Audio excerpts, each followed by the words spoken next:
Dating House Speaker Martin Romualdez handang harapin ang mga reklamong kaugnay ng flood control anomaly.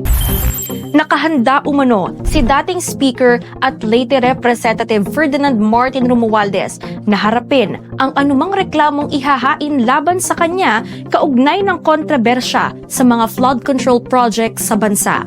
Ayon sa kanyang tagapagsalita na si Attorney Elaine Atienza nitong Biyernes, nananatiling tiwala ang kampo ng dating mambabatas na lalabas ang katotohanan at mapapatunayan ang kanyang panig kapag sumailalim ang kaso sa patas na proseso at pagsusuri ng mga ebidensya.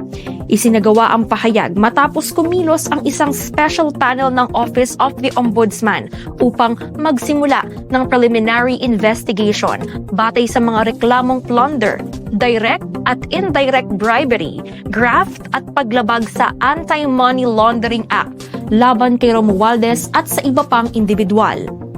Ayon kay Assistant Ombudsman Miko Clavano, nag-ugat ang kaso sa ginawang fact-finding probe ng kanilang tanggapan sa pondo ng flood control. Kaugnay nito, nakiusap ang kampo ni Romualdez sa publiko na hayaan munang gumulong ang legal na proseso bago magbitaw ng anumang konklusyon.